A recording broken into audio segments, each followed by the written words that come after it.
Kualitas udara Jakarta dalam beberapa hari terakhir ini kembali memburuk.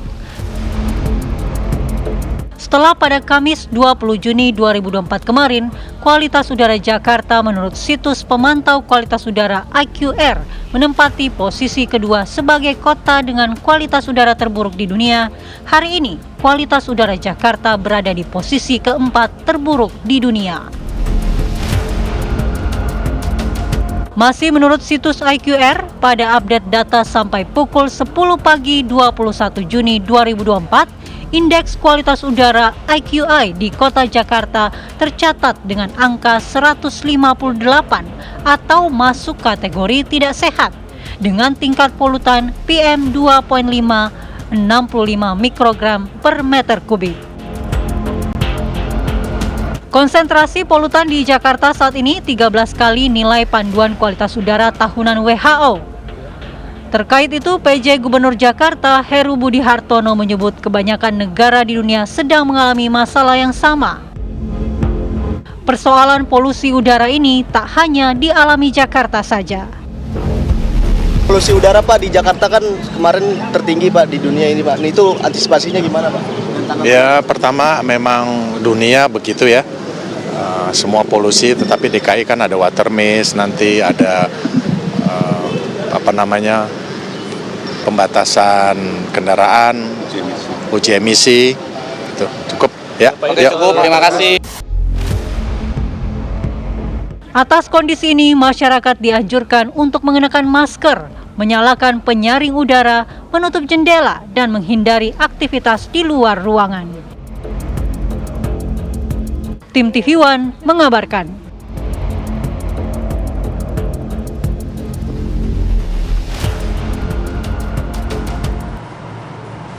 Ya, miris ya kalau kita lihat kualitas udara di Jakarta ini kelihatan seperti mendung, padahal nggak mendung, tapi ternyata kualitas udara yang buruk, polusi udara yang buruk. Dan untuk membahas bagaimana kondisi kualitas udara yang buruk di Jakarta, pemirsa, di beberapa hari terakhir ini, kami ajak Anda untuk membahasnya bersama dengan narasumber, yakni Dirjen Penegakan Hukum Kementerian Lingkungan Hidup dan Kehutanan, yang masih kami tunggu melalui sambungan virtual, tapi yang sudah hadir di studio TCI Kuningan. Ini ada Pak Nirwono Yoga, selaku pengamat tata kota. Selamat siang, Selamat siang Pak. Sehat Pak? Sehat, harus sehat ya.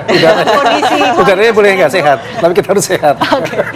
Pak Nirwono, saya mau minta tanggapan Anda terlebih dahulu dengan kondisi kualitas udara yang buruk di Jakarta. Ini dari sisi pengamat tata kota melihatnya seperti apa? Jadi sebenarnya kita masih dalam tahap menuju ke ekstrim ya. Kalau kita bandingkan tahun 2023, nanti perkiraannya itu antara Juli sampai dengan Agustus, pada saat puncak musim kemarau yang panjang, kan berarti tidak ada hujan dan sebagainya, bisa dipastikan polusi udara kita akan lebih buruk dari yang sekarang. Jadi catatannya itu yang mungkin harus diingat. Artinya apa? Artinya warga Jakarta juga harus bersiap ya. Karena apa? Dengan kualitas udara yang terburuk tadi, dengan peringkat yang pasti akan tertinggi ya, maka kualitas kita harus kualitas udara kita yang buruk tadi, warga harus beraktivitas secara hati-hati di ruang terbuka. Tidak direkomendasikan, terutama pada waktu mulai dari jam 9 misalnya sampai dengan jam 4 sore, itu justru kita berada di luar. Karena itu justru puncak-puncaknya kualitas udara itu buruk. Kalaupun umpamanya mau berolahraga misalnya, kan mau sehat gitu ya, itu justru dianjurkan di bawah jam 8 pagi atau nanti sore di atas jam 4, jam 5 saat kualitas udara cukup menurun, cukup membaik ya, artinya polusinya cukup menurun. Tapi kalau di antar jam itu, kalau kita mau makan siang ataupun juga beraktivitas di ruang terbuka, justru direkomendasikan tidak berada di ruang terbuka. Kalaupun terpaksa, wajib pakai masker ya. Jadi ini masih baru panasan ini Mbak. Artinya kita punya PR, bisa dipastikan Juli Agustus itu di atas 200-an ya. Kualitas udara buruk kita. Pak Yoga, kita akan menuju ke Pak Dirjen, sudah bergabung bersama kami, Pak Rasio Ridosani, ini Dirjen Penegakan Hukum KLHK. Selamat siang Pak Rasio. Selamat siang. Oke, Pak Rasio, tentunya KLHK memiliki data ya.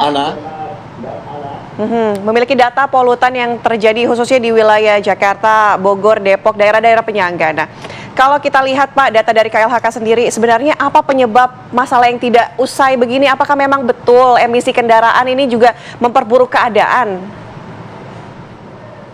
Ya, saya ingin sampaikan bahwa memang kita saat ini menghadapi tantangan di dalam pengendalian emisi itu yang punya kontribusi berkaitan dengan kualitas udara, khususnya di Jabodetabek.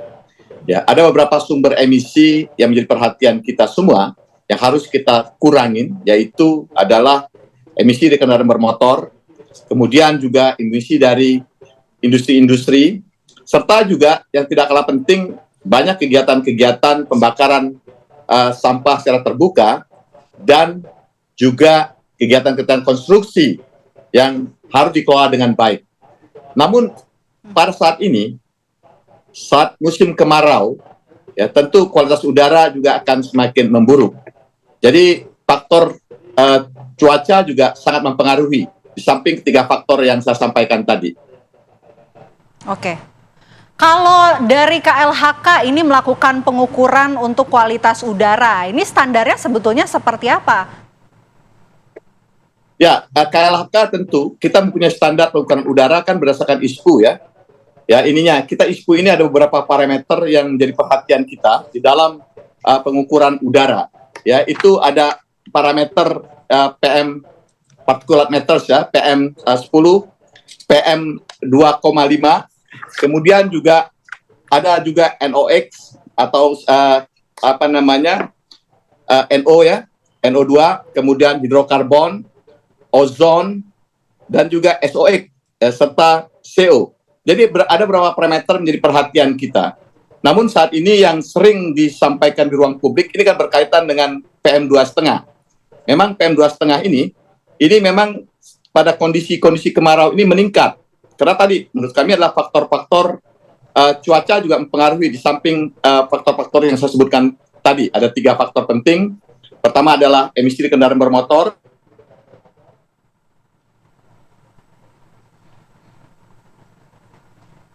Oke. Tampaknya ada gangguan komunikasi, Pak Nirwono. Kalau kita lihat tadi sudah ada jawaban sedikit dari Pak Rasio, begitu ada beberapa faktor yang mengatakan hal tersebut ya. Kalau misalnya kita lihat untuk faktor dari emisi kendaraan, tadi juga dari PLTU sempat disebutkan, betul ya? Nah, tata kota selama ini, sejauh ini, apakah memang tidak bisa lagi memungkiri bahwa itulah yang menjadi penyebab utama sehingga harus dipindahkan? Ya, sebenarnya dalam konteks tata kota, kita kan tahu ada 3 penyebab utama yang perlu diatur ya. Yang pertama tadi PLTU ya. PLTU ini kan masih mengandalkan batu bara. Artinya kalau memang pemerintah serius untuk mengganti batu bara, perlu ada keberanian untuk menggantikan energi baru terbarukan. Nah, dalam konteks ini berapa tahun? 1 tahun, 5 tahun itu kan pilihan ya.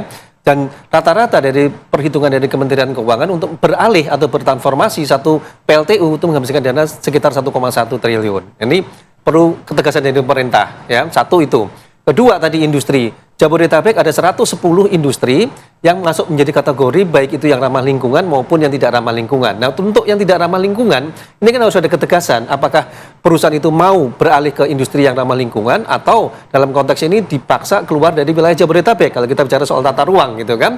Dan yang ketiga yaitu sumbangsi terbesarnya tentu ada di sektor kendaraan pribadi, terutama motor ya. Karena dari 3 jutaan jumlah kendaraan yang masuk wilayah Jakarta, itu sekitar 2,8-nya itu ada di sektor kendaraan sepeda motor. Nah, uji emisi itu kan bagian dari proses ini sebenarnya. Tetapi yang tadi saya katakan, PLTU, terus kemudian industri, itu juga berperan penting. Tentu selain kalau kendaraan tidak hanya uji emisi sebenarnya, yaitu pengembangan transportasi publik kan sebenarnya, karena bagaimana juga kota yang ideal, warga itu beralih menggunakan transportasi publik dalam beraktivitas. Kuncinya ada di situ. Nah, ini sebenarnya kita tunggu dalam proses ini. Pemerintah punya target berapa tahun? 1 tahun, 2 tahun, 3 tahun, itu kan pilihan sebenarnya. Seberapa parahkah polusi udara tadi dianggap penting oleh pemerintah?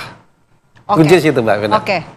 Mas, tapi saya mau menarik ya pernyataan yang disampaikan oleh Dirjen KLHK tadi sebelumnya menjawab pertanyaan mengenai standar pengukuran dari kualitas udara. Nah, standar pengukuran yang ideal sebetulnya yang mungkin bisa menjadi patokan dalam sehari-hari ataupun masyarakat maupun pemerintah untuk menetapkan bahwa kualitas udara yang baik, yang ideal seperti ini, yang digunakan oleh pemerintah sejauh ini seperti ini memang secara teks ada 2 perbedaan ya. Kalau masyarakat secara umum kan menggunakan air quality index ya.